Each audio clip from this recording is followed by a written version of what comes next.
The small diner buzzed with the usual morning rush, the smell of fresh coffee and sizzling bacon filling the air. Customers sat in red leather booths, chatting over plates of pancakes and eggs. Waitresses weaved through the tables, jotting down orders, refilling cups, and offering warm smiles. Except for one.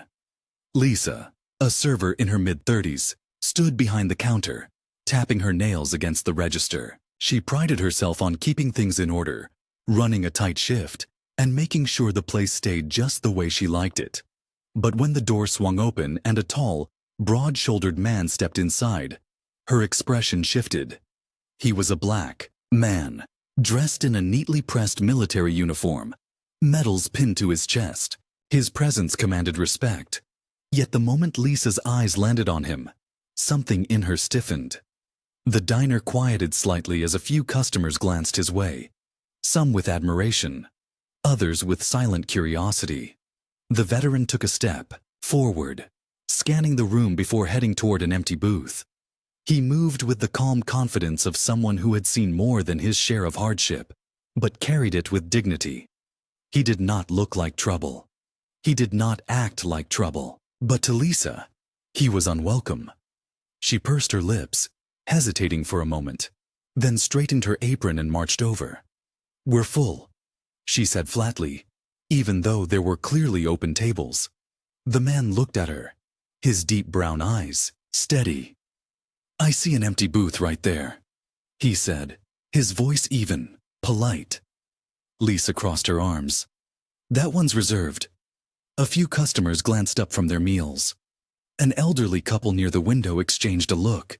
The cook behind the counter paused, gripping his spatula a little tighter. The air in the diner felt suddenly tense, though no one spoke. The veteran took a slow breath, nodding slightly as if he had seen this before. "All right," he said, stepping back. "I will take a seat at the counter then." Lisa's jaw tightened. "Actually," she said, "I think it's best if you leave." A hush settled over the room. The cook's movements stilled. A young mother with a toddler frowned. The veteran, his expression unreadable, studied Lisa for a long moment. Then he reached into his pocket and pulled out his wallet. "I am just here for breakfast," he said, placing a neatly folded bill on the counter. "No trouble. Just a meal." Lisa took a step back, shaking her head. "I will have to ask you to go," she repeated, her voice sharper this time. When he did not move, her fingers curled around the edge of her notepad. "If you do not leave, I will call the police." The words hung in the air like a heavy cloud. The veteran did not flinch. He did not raise his voice or argue. He simply watched her, his expression calm, unreadable. Then, with slow, deliberate movements, Lisa reached for the phone behind the counter and dialed. A few customers exchanged uneasy glances. The cook muttered something under his breath, shaking his head.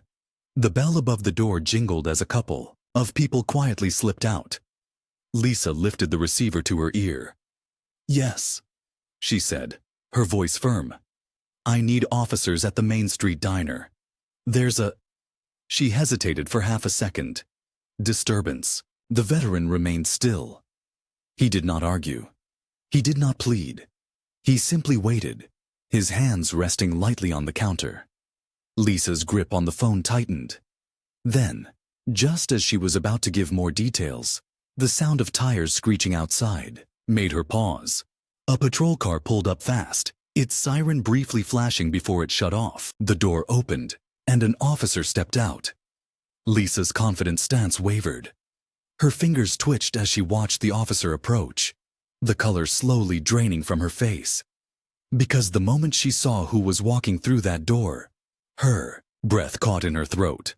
Lisa's hand tightened around the phone as the officer stepped through the door. The diner, already silent, felt like it had lost all its air. The uniformed man was tall, broad-shouldered, and familiar. His dark sunglasses reflected the overhead lights as he scanned the room, his gaze finally settling on the veteran standing at the counter. For a brief moment, nothing moved. Then, the officer took off his sunglasses and spoke, his voice calm but firm. Is there a problem here? Lisa swallowed hard. She had expected a routine response. Officers showing up, taking her side, asking the man to leave without question. That was how these things usually went. But now, looking at the officer in front of her, she felt something shift in her stomach. The veteran turned slightly, giving the officer a nod. "No problem on my end," he said. "Just came in for breakfast." Lisa cleared her throat and found her voice again. "Officer, I called because—" She hesitated, suddenly aware of how many people were watching her. "I asked this man to leave, and he refused." The officer's jaw tightened just slightly. He took a slow breath before turning back to the veteran. "Sir, do you mind telling me what happened?" The veteran nodded. "Walked in, saw a seat, was told the place was full. When I pointed out an open table, I was told it was reserved. Then I was told to leave." His voice remained steady, matter of fact. No anger, no frustration, just the truth. Lisa felt a prickle of heat rise up her neck. She had not expected him to be so calm. Usually, people got defensive, raised their voices. That made it easier for her to justify calling the cops. But this was different. The officer's expression did not change as he looked between them.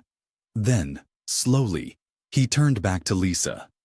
"And why exactly did you ask him to leave?" Lisa opened her mouth, but no words came out. She had not prepared for that question. She glanced around, looking for support, but the customers remained silent. Even the cook behind the counter, who normally had something to say about everything, was watching with a tense expression. The officer waited. Lisa shifted her weight, suddenly feeling exposed. I just thought he might cause trouble," she finally said. It was a weak excuse, and she knew it. The officer's gaze did not waver. "Did he threaten you?" "No." "Raise his voice?" "No." "Refuse to pay?"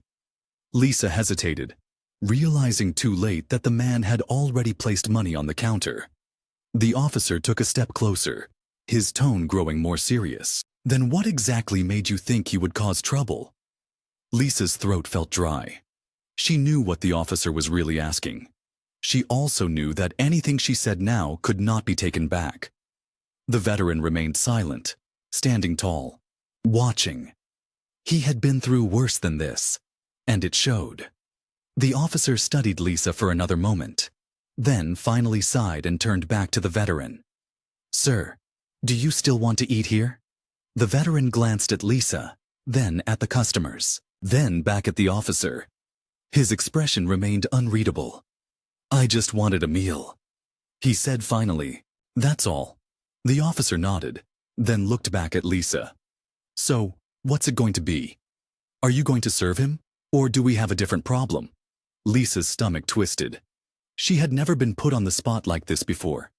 Normally, she was in control, the one who made the calls.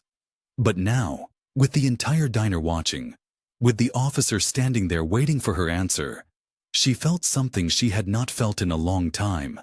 Uncertainty. She glanced at the veteran again, hoping to find some reason to justify her actions. But there was nothing. He was not doing anything wrong. He was just standing there, patient, calm, waiting. The officer crossed his arms. "Lisa," he said, his voice lower this time, almost like a warning. She gritted her teeth.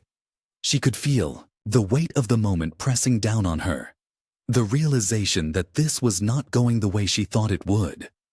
Before she could answer, the door opened again, and another person stepped inside. Lisa turned her head, and the moment she saw who it was, her stomach dropped. A second officer. And not just any officer. This one was the precinct captain. Captain Reynolds was a tall man with a strong presence, the kind of person who commanded respect the moment he walked into a room. His sharp eyes swept over the diner, taking everything in within seconds. His gaze landed on the veteran first, then shifted to the other officer, then finally settled on Lisa. "Got a call about a disturbance," he said. his voice level but firm. "What's going on here?" Lisa suddenly felt small, like she had made a mistake that could not be undone. The first officer spoke up before she could find her words. "Sir," he said, motioning toward the veteran. "This gentleman came in for breakfast, was refused service, and asked to leave without cause." Captain Reynolds's expression remained unreadable as he turned to Lisa. "Is that true?" Lisa opened her mouth, but the words felt stuck in her throat. She knew better than to lie to the captain. Reynolds let out a slow breath. "Lisa," he said, his tone measured, "are you refusing to serve this man for any reason that falls under the law?" Lisa's fingers curled slightly at her sides. She had no good answer. She knew it. Everyone in the diner knew it. The veteran, still silent, remained standing, waiting, letting them work through whatever they needed to. After a long pause, Reynolds turned back to him. "Sir, I apologize for the trouble." His voice held a sincerity that caught Lisa off guard. "If you still want breakfast, you are welcome to sit down, and I will personally make sure you are served." Lisa felt her chest tighten. She wanted to speak, wanted to push back, but there was nothing left to say. The veteran nodded once, finally moving toward the open booth. Reynolds turned back to Lisa. "You and I will be having a conversation later," he said quietly, his voice carrying just enough weight to make her stomach twist even further. Lisa swallowed hard and nodded, her face pale. As the veteran took his seat, the air in the diner shifted. Some customers exchanged glances. Others went back to their meals, but the weight of the moment still hung over them. Lisa turned toward the coffee pot, hands trembling slightly as she reached for a mug. For the first time in a long time, she felt something she was not used to: regret. And as she poured the coffee, knowing she had no choice but to serve the man she had tried to turn away, she could not shake the feeling that everything in her world had just changed. Lisa's hands were unsteady as she set the steaming cup of coffee on the veteran's table. The clink of the ceramic against the wood felt louder than it should have, filling the uneasy silence in the diner. She did not look at him, keeping her gaze down as she grabbed a menu and slid it toward him. "Let me know when you're ready to order," she muttered, her voice barely above a whisper. The veteran nodded, his expression unreadable. He did not gloat, did not make any sarcastic remarks. He simply took the menu and began looking through it, as if none of what had just happened mattered. That made Lisa feel even worse. As she turned back toward the counter, she could feel the eyes of the other customers on her. Some had resumed eating, but a few still watched, whispering among themselves. The cook, Charlie, who had known Lisa for years, gave her a look she could not quite decipher. The door jingled again, and Lisa's stomach tensed. She expected another officer, maybe even someone from management, but instead, it was a woman. Tall, well-dressed, with sharp eyes that scanned the room like she had already heard what happened. She walked straight toward the veteran's booth. Lisa's breath caught as the woman pulled out the chair across from him and sat down. "Dad," the woman said softly, her voice carrying enough weight to silence the whispers around the diner. Lisa's heart skipped. "Dad." The veteran, her father, looked up, giving her a tired but warm smile. "Was not expecting you, sweetheart." The woman glanced around, her jaw tightening slightly. She did not acknowledge Lisa, but it was clear she knew something had gone wrong. "I got a call," she said, her voice low. "Someone told me I should come here." The veteran exhaled, setting his menu down. "I was just getting breakfast." Lisa shifted uncomfortably behind the counter. She did not know who had called the woman, but it was clear this was not over. Charlie finally spoke. "Up," his gruff voice breaking the tension. "Lisa, order's up." Lisa snapped back to reality and rushed to grab the plate, anything to keep her hands busy. She tried to focus on work, but she could not help but glance toward the booth where the woman sat with her father. Their conversation was too quiet to hear, but the woman's expression was serious, and the veteran's responses were calm. measured. Then, the woman suddenly turned her head, locking eyes with Lisa for the first time. Lisa's breath hitched. The woman held her gaze for only a second before looking back at her father. But in that moment, Lisa felt something sharp in her chest. She did not know what the woman was thinking, but she knew it was not good. As Lisa moved to refill another customer's coffee, she heard the door jingle again. This time, the person who walked in was someone she recognized. James, the diner's owner. Lisa's stomach dropped. James had the look of a man who had already heard the entire story. He was not the kind of boss who got involved in small problems, which meant this was not small. He walked straight toward Lisa, stopping just inches from her. "Office," he said, his voice firm but quiet. Lisa swallowed hard and nodded. She wiped her hands on her apron and followed him through the back door, away from the customers, away from the eyes that had been watching her all morning. The office was small, cluttered with paperwork and old coffee cups. James closed the door behind them and leaned against the desk, crossing his arms. "What happened?" he asked. Lisa hesitated. I thought there might be trouble." James exhaled slowly, shaking his head. "Lisa, we've worked together for years. You know how I run this place. You know I don't tolerate that kind of nonsense." Lisa felt her throat tighten. "I wasn't trying to—" James held up a hand. "I don't need excuses. I need the truth." Lisa shifted her weight from one foot to the other, feeling the walls closing in. "I made a mistake," she admitted. Her voice was quieter now, the weight of everything settling in. James studied her for a long moment before nodding. "Yeah," he said. "You did." Silence stretched between them before he finally spoke again. "Take a break," he said. "Cool off. When you come back, I expect you to serve that man with the same respect you serve anyone else." Lisa swallowed and nodded. She turned to leave.